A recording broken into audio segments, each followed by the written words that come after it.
사랑교회 그리고 전함 세 번째 메시지를 함께 나눌 텐데요. 잠깐 다시 한번 기도하도록 하겠습니다. 하늘에 계신 우리 아버지, 그리스도께서 나주혁신 장로교회의 마음에 계시옵소서. 온 교회가 주의 사랑 가운데 뿌리가 박히고 터가 굳어지게 하여 주시옵소서. 그래서 능히 모든 성도와 함께 지식에 넘치는 그리스도의 사랑을 알고 그 너비와 길이와 높이와 깊이가 어떠함을 깨달아 하나님의 모든 충만하신 것으로 우리를 충만하게 하여 주옵소서. 예수님의 이름으로 기도합니다. 아멘. 아멘. 할렐루야. 우리는 지난 월요일과 화요일에 이 아침 메시지를 통해서 사랑의 너비, 즉 관계의 대상에 대한 부분을 함께 나누었고, 왜 좁아지는지 또한 어떻게 넓혀갈 것인지에 대해서 함께 말씀을 통해서 은혜를 나누었습니다. 오늘은 사랑의 길이에 대해서 그리고 내일까지 함께 살펴볼 텐데요. 어떻게 하면 이 사랑의 지속성에 대한 이 주제를 우리가 성경을 통해서 말씀을 통해서 함께 확인했으면 좋겠습니다. 사랑하는 여러분, 정말 주님의 이름으로 사랑합니다.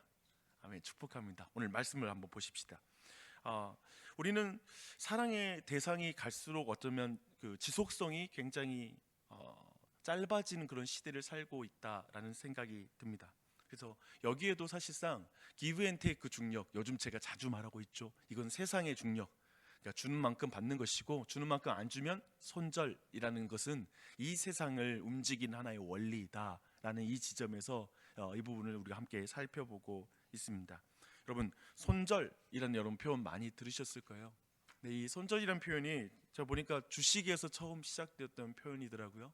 주가의 하락이 예상되므로 손해를 감수를 가지더라도, 내가 매입했던 그 가격에서 손해를 감수하더라도 지금 빨리 팔자, 이걸 손절이라고 이렇게 표현하는데, 그런 의미에서 이제 관계라는 것도 되게 이렇게 금전적이면서 계산적인 것이 되었다라는 표현 중에 하나가 손절이라는 이런 표현이라는 생각이 들었습니다. 그래서 유튜브 보니까 또 이런 손절하는 그런 근거에 많은 그런 유튜브들이 있을 수 있는데, 보니까 이렇게 말하더라고요. 인생 어차피 중요한 3명 정도의 관계로 인생이 이끌어진다. 또 너무 많은 사람과 이렇게 넓게 사귀어갈 필요도 없다라고 말하면서, 그냥 기본적으로 사람들은 3명 정도 친밀하면 인생 행복하게 하면서 살 수 있다, 이렇게 말하는 것 같습니다. 또한 그런 의미에서 그렇기 때문에 하루라도 빨리 손절해야 할 사람 해가지고 유튜브에 찾아보면 나오고요. 또 한편에 그렇게 다 끊으면 누가 남아요? 라고 정신과 의사가 말하더라고요. 그러니까 세상에서도 아니 그렇게 다 끊으면 어떻게 누가 남겠냐고 이런 문제의식을 가지면서, 그러나 그거 유튜브의 주제는 뭐냐면 인간관계 손절 기준이에요. 그러니까 기준을 그래도 잘 가져야지 너무 그런 식으로 끊으면 누가 남겠냐고, 그러면서 이제 손절 기준을 좀 더 넓히는 방식의 이야기를 나누는 게 세상에서 말하는 그런 관계, 그런 어떤 지속성에 대한 어떤 생각인 것 같습니다. 그리고 그 생각은 철저히 계산적인 그 부분이 되겠죠. 근데 제가 오늘 이 본문을 볼 때, 우리가 함께 읽었던 요한복음 13장을 보는데, 여기에도 지금 손절각을 가지고 있는 그런 제자들이 등장하기도 하고요. 이 이야기에도 이 손절이라는 주제로 이 부분, 관계 지속성으로 우리가 함께 이 본문을 본다면 또 우리가 이해할 수 있는 부분이 나옵니다. 근데요, 13장 1절에 보니까 이런 말씀이 나옵니다. 유월절 전에 예수께서 자기가 세상을 떠나 아버지께로 돌아가실 때가 이른 줄 아시고 세상에 있는 자기 사람들을 사랑하시되 끝까지 사랑하시니라. 아멘. 우리 구주 예수님께서 끝까지 자기 사람들을 사랑하시겠다, 이 표현이 얼마나 큰 위로인지요. 그렇죠? 그분은 절대 손절하는 분이 아니시고 끝까지 사랑하시겠다라는 걸 보여주고 있습니다. 그리고 나서 성경은 흥미롭게도 바로 그 두 번째 절에서 가룟 유다를 등장시킵니다. 이제 마귀가 그에게 들어가서 예수님을 팔 생각을 넣었더라. 예수님과 이제 손절할 생각을 갖게 되고 그걸 행동으로 옮기기 시작할 것입니다. 그것을 말씀에서 보여주고 있는데요. 근데 그 이야기가 나오고 나서 바로 지금 한쪽에서는 끝까지 사랑하겠다고 결정했고, 한쪽은 지금 손절하는 사람이 한 명 나타난 거예요. 그렇죠? 근데 3절부터 예수님이 이상한 행동을 합니다. 예수님께서 이제 수건을 허리에 두시고 우리가 잘 알고 있는 제자들의 발을 씻기는 장면이 이제 이어집니다. 이제 그 발, 예수님이 하나하나 발 씻기시는 그 발은 곧 예수님을 버리고 도망칠 발이죠. 깨끗하게 닦아봤자 곧 있으면 그 깨끗한 발로 이제 예수님으로부터 주랭랑을 칠 그 발이에요. 근데 그 발을 예수님이 씻겨 주십니다. 근데 특별히 이 이야기, 이 지금 그 마지막 만찬에서 등장시키는 예수님이 두 명의 인물을 우리가 주목했으면 좋겠는데, 베드로라는 인물이 그 안에 특별히 여기 안에 나타나고 있고요. 또 하나는 가룟 유다와의 대화가 바로 이어지고 있습니다. 이 베드로와 가룟 유다의 발, 둘 모두의 발을 예수님은 씻겨 주십니다. 근데 먼저 한번 베드로를 한번 여러분 같이 한번 생각해 보게요. 이 만찬에 대한 누가복음의 기록까지 함께 더해서 한번 생각해 볼게요. 이제 발을 씻기시고 베드로와의 대화가 이어집니다. 근데 대화 주제가 사랑의 지속성과 관련된 대화가 사실상 그 만찬선에서 이루어져요. 예수님은 그 만찬에서 오늘 예수님의 제자들이 곧 예수님을 배신할 거라고, 너희들 곧 손절할 거야 라는 것을 예수님의 입으로 말씀하세요. 제자들에게 알리세요. 예수님을 다 부인하고 떠날 것에 대해서 예수님께서 말씀하시는 것이죠. 그리고 흥미로운 대화가 이제 베드로와의 대화가 이어집니다. 뭐 제자들 안에 또한 대화도 이어진대요. 누가 크냐라는 논쟁이 제자들 사이에서 그 안에 이루어지는 것을 누가복음은 기록하고 있습니다. 근데 예수님은 세상에서는 앉아서 먹는 자가 섬기는 자보다 더 크다. 하지만 예수님은 이 땅에 섬기는 자로 왔다라고 이렇게 그분을 밝히십니다. 하나님의 나라는 그런 나라라는 거죠. 그리고 나는 너희에게 그 하나님 나라를 맡긴다라고 이렇게 사명을 부여하는 장면이 지금 이 대화 가운데 일어나고 있습니다. 근데 제자들이 이제 그러나 우리는 알고 있죠. 그러나 곧 예수님 붙잡히실 때, 즉 그들이 하나님 나라의 왕이라고 믿었던 예수 그리스도가 붙잡힐 때 그들은 굉장히 빨리 손익계산이 들어갔죠. 이제까지 3년 동안 예수님을 쫓았지만 이제 거기에서 이제 계속 따를 것인가, 아니면 지금이라도 손절할 것인가라는 그 결단 앞에 사실 제자들은 본능적으로 예수님 붙잡히시다 손절하는 그 장면을 우리는 성경에서 익히 잘 알고 있습니다. 어떤 의미에서 근본적으로 이걸 다르게 볼 수 있어요. 어떻게 보냐면 그들도 매우 자신의 인생에서 자신이 꿈꾼 인생, 자신의 가치관, 뭐냐면 크고 싶은 사람인 거죠. 제자들은 이 세상에서 예수님 쫓아서 한 자리 다 차지하고 싶었던 그 욕심을 가진 자로서 예수님이 붙잡히시는 장면을 보면서 이제 다 끝났다. 우리의 인생 어떤 큰 일꾼, 큰 지위를 갖기는 틀렸다라고 빨리 계산하고, 사실은 자신의 인생관, 가치관, 즉 give and take의 원칙에 따라서 어떤 의미에서는 그런 걸 받지 못하는 이상 버리자라는 마음을 가지고 예수님과 손절하는 그런 장면이 나옵니다. 근데 그런 맥락의 그 장면에서 예수님께서 누가복음 말씀에서 이렇게 말합니다. 시몬아 시몬아 보라, 사탄이 너희를 밀가루가 부르듯 하려고 요구하였으나 그러나 내가 너를 위하여 내 믿음이 떨어지지 않기를 기도하였노니 너는 돌이킨 후에 내 형제를 굳게 하라. 그가 말하되 주여 내가 주와 함께 오게도 죽는 데에도 가기를 각오하였나이다. 이르시되 베드로야 내가 내게 말하노니 오늘 닭 울기 전에 네가 3번 나를 모른다고 부인하리라 하시니라. 그때 베드로가 말하죠. 주여 내가 주와 함께 오게도 죽는 데에도 가기를 각오하였나이다. 예수님 이 말씀 보면 주님이 자기 사람을 사랑하시되 끝까지 사랑했다라는 의미가 분명하게 드러나죠. 어디까지? 그가 배신할 걸 알고 계시고, 그리고 그 배신할 걸 알지만 그 스스로는 아니 나는 주님과 절대 손절 안 해요 라고 자신감이 넘치는 그 베드로, 그걸 다 아시며도 그의 발을 씻기시고 끝까지 그를 사랑하시죠. 그러니까 어떤 의미에서, 그런 의미에서 볼 때는 이 베드로라는 이 인물은 사랑을 지속할 능력이 없는 인간의 무력함인 것 같아요. 정말 마음은 가득하잖아요. 우리 모두 주님을 향한 마음도 그렇고, 할 수 있다면 다른 사람을 정말 꾸준하게 사랑하고 싶다라는 마음이 우리 안에 가득하잖아요. 근데 그런 실력이 없다, 우리에게 그런 실력이 없다라는 걸 베드로는 정말 분명하게 가르쳐 주는 것 같습니다. 수틀리면 다 배신한다는 거죠. 기브 앤 테이크의 원칙에 따라서 사실은 거기 조금만 어긋나도 금방 내가 생각하는 수가 틀리면 예수님이 불완전해서 배신하는 걸까요? 그게 아니잖아요. 사실상 상대의 문제도 있는 것 같아요. 관계란 내 진실함도, 내 안에 또 어떤 정직함도 문제가 아니라 상대가 어떤 동기와 의도로 나와 관계 맺느냐에 따라서 그냥 수가 틀리면은 그냥 이렇게 배신이 있기도 하고 관계가 깨어지기도 하는 것이 인생인 것 같습니다. 그런데 예수님의 끝까지 사랑하는 대상에는 그 대상이 포함되는 거죠. 물론 나를 너무 싫어하지는 않아. 참 좋아하지만 무력한 사람. 정말 자신의 고백대로 끝까지 사랑을 지속할 수 없는 사람. 그 사람을 포함한 그 사랑. 그것은 우리는 가정 안에, 부부관계 안에, 자녀들과의 관계 안에서 경험할 수 있어요. 사실 누구도 적대적으로 만난 적이 없죠, 부부가. 그런데 실력이 없는 것이 우리 인생인 것이죠. 원래 그렇게 시작하지 않았는데 그 사랑을 지킬 실력이 없는 거예요. 나중에는 다 그냥 후회하고 마음 아파할 것 같은 그런 삶에 들어가기도 한 것 같아요. 그래서 그런 의미를 한번 생각해 봤으면 좋겠어요. 끝까지 예수님 우리를 어떻게 사랑하셨는지를 생각하면 좋겠습니다. 두 번째는 가룟 유다의 발을 씻기셨다라는 부분입니다. 여러분, 분명 가룟 유다의 발도 씻기셨다는 거 믿으시죠? 그렇죠? 그렇잖아요? 분명 믿어요. 근데 이렇게 말합니다. 오늘 말씀 뒤에 보면 예수께서 이 말씀을 하시고 심령이 괴로워 증언하여 이르시되 내가 진실로 너에게 이르노니 너희 중에 하나가 나를 팔리라 하시니. 근데 어떤 의미에서 배신하는 사람을 향한 사랑은 괴로움인 것 같아요. 그렇죠? 유다를 자기 사람 안에 들어가느냐 아니냐, 이것은 우리는 좀 신학적으로는 정리해야 되겠지만 배신할 제자잖아요. 그리고 예수님을 팔 제자이잖아요. 정말 저주받은 자이잖아요. 근데 그를 향해서 심령이 괴로워서, 그러니까 여기서 심령이 괴롭다는 것은 너무나 마음을 아파하시는 거예요. 마음이 막 흔들리고. 근데 그에게 이르되 진실로 너희 중에 하나가 나를 팔리라.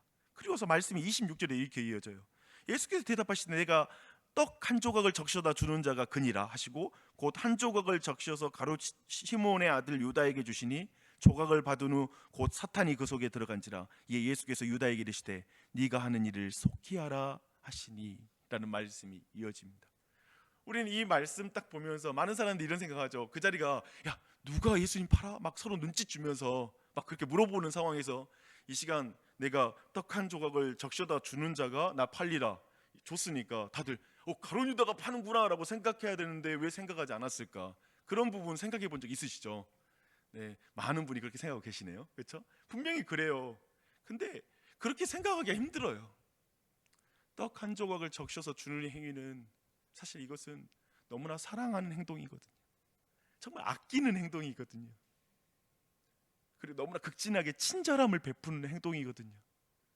그래서 가룟 유다에게 내가 할 일을 행하라 라고 말했을 때 가룟 유다에게 뭔가 시키실 요긴한 일이 있으신가 보다 라고 다들 생각할 수밖에 없는 그런 측면에 저는 그런 생각이 이 본문 안에 들었던 것 같아요. 그런 거 있잖아요. 저 사람하고는 관계가 좋아지지 않을 것 같아. 저 사람 나하고 너무 달라. 그런 걸 알아. 교회 안에서도 심지어 우리는 저 사람 나하고 너무 달라. 나랑은 너무나 이질적인 존재야. 결코 내 관계 안에 들어올 수 없을 것 같아. 내 안에 어떤 사랑의 대상 안에 들어오지 않을 것 같아 라고 생각하는 대상들은 여전히 교회 안에도 존재할 수 있죠. 예수님의 12명 안에도 한 명 있었으니까 우리는 교회 안에서 어쩌면 원수와 같은 사람을 만날 수 있고 어쩌면 진짜 관계가 단절되는 경우도 있고 깨어질 거라는 걸 우리가 예상하는 거죠. 예수님은 영원한 지식을 가지셨기 때문에 알고 있지만, 그래서 저는 그런 생각이 드는 거예요. 예수님은 처음부터 가룟 유다를 캐스팅할 때, 부르실 때부터 이가 나를 배신할 자이구나 라는 걸 아셨다라고 믿어요. 근데 그것을 아심에도 불구하고 맨날 보면서 눈치 주지 않았을 것 같아요. 그 영혼을 불쌍히 여기시며 마음에 아파하시며 그 영혼을 계속해서 품고 가셨을 것 같아요. 근데 이 장면을 보면서 끝까지 사랑한다는 의미를 생각해 볼 때 결국 우리가 생각하는 가정 안에서도 그리고 교회이든지 직장이든지 참 좋다라고 생각하는 어떤 곳에서도 우리는 끊임없이 우리에게 정말 분명히 예상되는 것 같은, 저 사람과는 가까워질 수 없을 것 같은 그런 존재들이 그 안에 끼어 있다. 그리고 때로는 관계가 나중에 깨어질 것 같은 그 어떤 예상되는 그런 사람들이 여전히 존재하지만 결국 그 모든 자들에게 같이 떡을 적셔주는 존재로 있다라는 것, 그렇게 관계를 맺고 사랑한다라는 부분에 있어서 이 지점이 저는 참 신비입니다. 한편에 이런 사랑인가? 라는 생각. 그런 의미에서 세 명만 사귀면 된다라는 것과는 너무 다르고, 예수님은 결국 그런 말을 하지 않으실 것 같고, 결국 어떤 의미에서는 어떤 한 조직이든지 다 순수하고 아주 분명하게 긍정적인 존재만 끌고 가는 게 좋을 텐데 그 안에 부정적인 존재가 여전히 끼어 있고 함께하는 과정 속에서 결국 그리스도의 사랑은 그런 공동체 가운데 드러나는구나 라는 사실을 더욱더 깨닫게 됩니다. 주님이 가룟 유다의 발도 씻기셨고 떡도 찍어서 주십니다. 그게 참, 그걸 보면 어떻게 이런 사랑을 할까, 어떻게 이런 사랑을 할까라는 그런 생각이 듭니다. 주 안의 사랑은 여러분, 우리가 이 땅에서 심지어 가정 안에서도 그리고 교회 안에서도 우리는 끊임없이 어떤 가시가 있는, 가시도 친 사람들이 존재하기도 하고, 또 그 안에는 어떤 경우냐면 정말 진실한데 사랑할 실력이 없는 존재들이 다인 것 같아요. 그런 분들이 다 우리 교회 안에 있어요. 관계를 지속할 수 있는 그 영원한 사랑, 어떤 지속적으로 많은 어려움과 심지어 이름에 배신하면 바로 우리 손절할 수 있잖아요. 교회 안에서도 조금만 나를 무시하면 손절, 용서했어요. 근데 다시는 안 봐. 제가 늘 말하지만 그렇게까지 관계를 개선시킬 마음도 없어. 예를 들면 그런 부분들 계속 마음을 유지한다라는 것은 우리에게 있는 힘이 아닌 것 같아요.